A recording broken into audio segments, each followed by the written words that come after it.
दोस्तों अस्सलाम वालेकुम। दोस्तों अॼु असां वाव मारूफ़ जो आवाज़ सिखंदासीं ऐं उन सां गॾु उन जा कुझु लफ़्ज़ ऐं अॼु हिकिड़ो ॿ जुमिला बि ठाहींदासीं त इन्हनि आवाज़नि मां जुमिला कीअं ठहंदा आहिनि। सो वाव मारूफ़ मां कल्ह बि सम्झाए चुको आहियां, पर अॼु वरी थोरो तारीफ़ कराए छॾां त वाव मारूफ़ उहो वाव आहे जेको कंहिं बि पेश लॻल अखर खां पोइ अचे।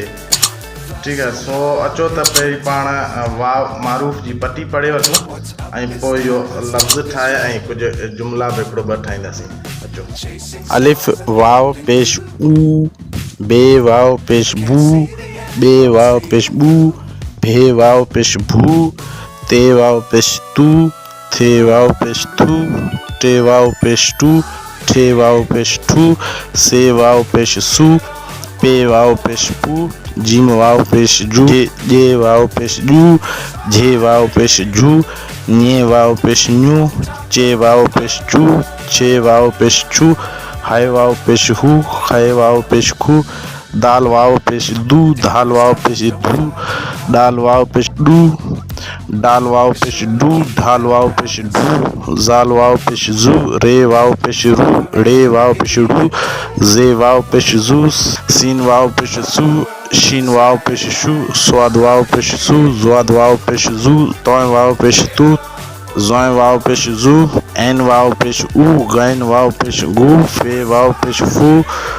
फे वाव पेश फू, काफ वाव पेश कू, काफ वाव पेश कू, खे वाव पेश खू, गाफ वाव पेश गू, गे वाव पेश गू, घे वाव पेश गू, ङे वाव पेश ngू, लाम वाव पेश लू, मीम वाव पेश मू, नून वाव पेश नू, णे वाव पेश णू, वाव पेश वू, हे वाव पेश हू, हमज़ो वाव पेश ऊ, ये वाव पेश यू।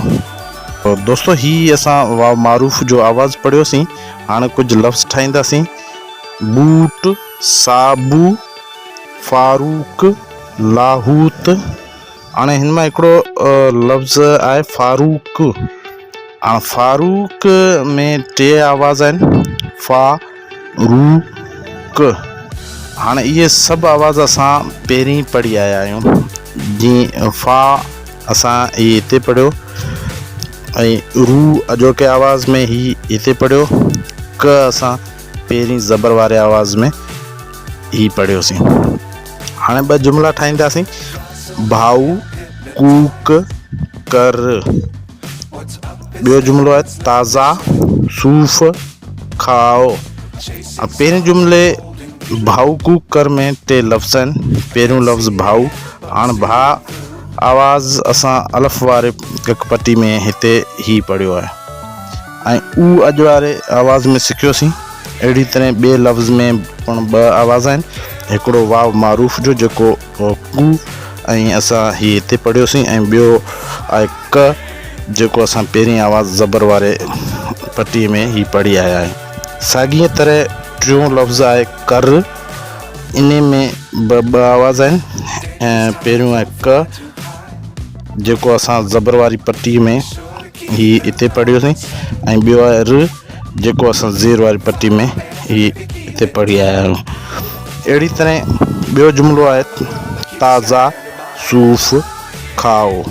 इन में पिणु टे आवाज़ आहिनि, टे लफ़्ज़ आहिनि, ऐं हर लफ़्ज़ में जेके आवाज़ आहिनि उहे असां पहिरीं सिखी आया आहियूं।